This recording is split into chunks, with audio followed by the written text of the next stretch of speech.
What's happening, everybody? Welcome to the second episode of Gamer Nerds. I'm Dinks. So in today's episode, we're going to do a full-out game review. Unfortunately, and I know you guys are disappointed, it's a game that I will not be a part of. It's this, Halo ODST, Overdone Story Trash. If you played Halo 1, you played Halo 2, you played Halo 3, you played this.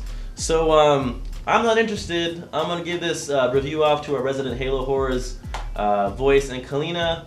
So let's get to the review. Same as Halo 1, 2, and 3. So let's just get into the story. First things first, as you can see clearly, I have Kalina doing the hosting with me because Dinks, he says that he does not like playing the Halo games. The truth is, he just sucks at it. Well, I think he sucks at it. I played with him one time and it was just disastrous. Actually, I played against him and was it 5 guys and they had a total score of, was it 1? So you're not playing as the Chief. You're not playing as Master Chief, you're playing as a squad member in the ODST force. So all in all, the Halo 3 ODST story is pretty interesting. I mean, I like the story. I can't say it's as, overwhelming and, in-depth as the other Halo games. I mean, I wasn't as captivated by it. Again, the big issue or the big, difference between this and other Halo games is that you're not playing as the Chief.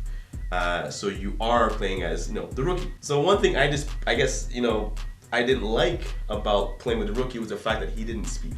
So you're trying to investigate what happened in New Mombasa, what happened to your squad mates.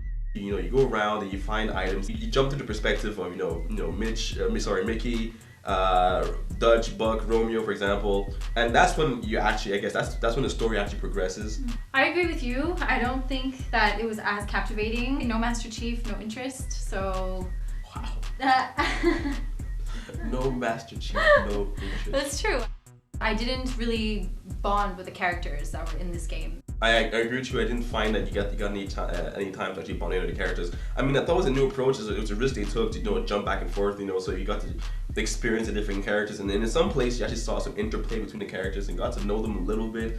But because you had so many characters, they just weren't fleshed out. They even tried to play on I think it was Buck and Dara's past relationship. Yeah, the relationship. But they never really got anywhere with it. You didn't learn anything about who they were or who they are. It's a good story. It's, if anything, it adds an extra element to the Halo universe. Was it necessary as a storyline? I don't think so. Same as Halo 1, 2, and 3. So now we're going to be talking to you about gameplay. If you've already played the previous Halo games, then you're already familiar with how the gameplay works. I personally like the fact that they brought back the pistol that they removed from Halo 2 and 3. So I found myself using the pistol a lot more than I did the other weapons. I found it was great for long distance shooting. I'm really happy that they brought it back in this ODST game. Yeah, I'm happy you brought back the pistol. I mean, yeah, the pistol from Halo 1 was killer. I know why in Halo 2 they took it out because it was kind of cheap. In Halo 1, playing multiplayer, I just used a pistol and just owned everyone. But honestly, it made me just kind of miss the battle rifle. I get, that he's not as strong as the Chief, but I don't think the battle rifle is any more heavy than the assault rifle. The way they threw the grenades kind of threw me off. The Chief has more control over his grenade tosses. The ODST seemed to throw them too far. Yeah, but you have to keep in mind that the ODSTs are a lot lighter. They don't carry as much armor as Master Chief.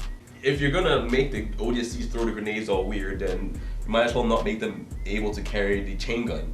Because they can handle a chain gun pretty damn well, even though they're uber small. But then when it comes to grenades, oh my god, I can't do that. It's I don't get that. But hey, whatever. Since you are weaker, and you have to worry about your health. So it added a little gameplay element, a little bit more strategy. So that was pretty cool. I have to agree with that. It made it more challenging. Of course, when you play on co-op, it's a lot easier than when you play solo.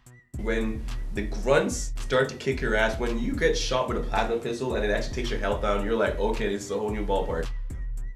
I miss dual wielding. I don't know if it's just me, but not being able to dual wield made me sad. But I get it; they're not as strong. But I missed it.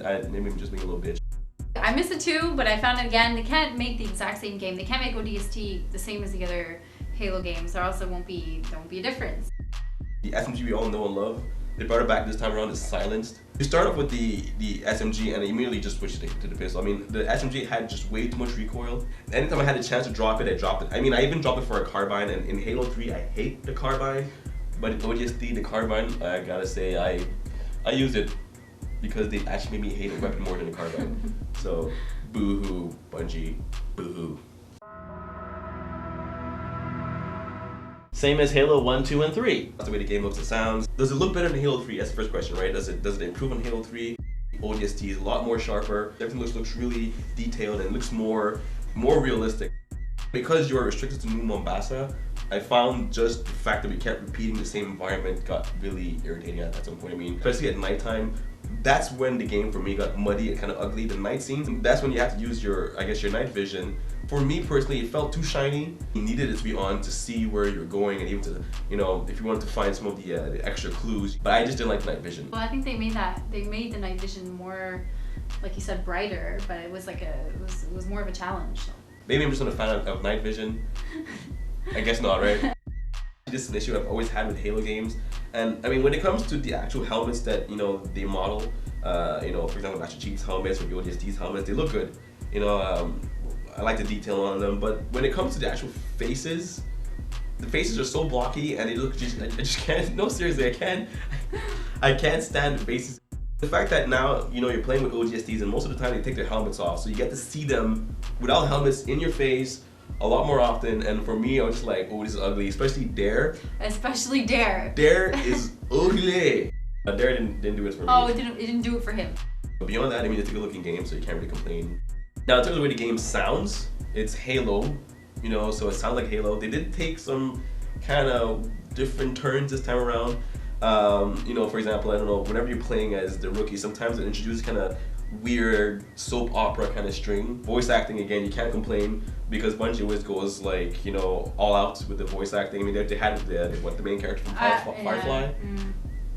I mean, he did a good job as Buck. I especially like the little grunts. I find they had more dialogue this time around. She just kept saying how they have more dialogue. I don't know. It's true, they do. Sometimes the volume of the vocals get drenched into the music or the background stuff. Yeah. And without captions, sometimes you have absolutely no idea what he just said. It's kind of like watching a British movie. If you don't have captions, good luck. Sorry, British people. Same as Halo 1, 2, and 3. Alright, so now we move on to content. The new ODST game comes with 2 discs, one with the story mode and firefight, and the other one with the Halo 3 maps. We have 3 new maps in Halo 3, the multiplayer. I mean, it comes with all the DLC that came out, and you're getting 3 new maps and multiplayer maps. And I gotta say, I love the new maps. One of them is a remake of Midship, and there's Longshore. Those are the 3 final maps from the Mythic Map Pack. And it also comes with new achievements for Halo 3. So, I mean, if you love Halo 3, you want to keep playing the multiplayer. This definitely acknowledges the fact that the multiplayer and the Halo 3 multiplayer is damn good.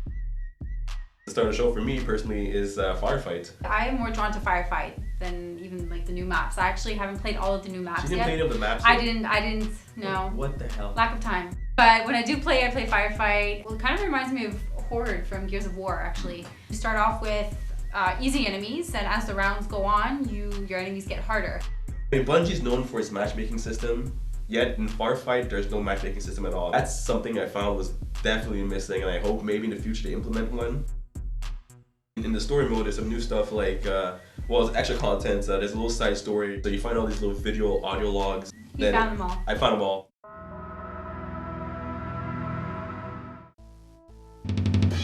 Yeah. Yeah. Aww.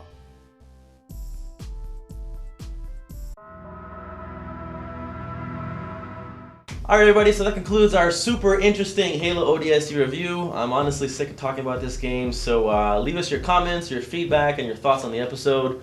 Please subscribe. I'm gonna go play some Gears of War 2. Later.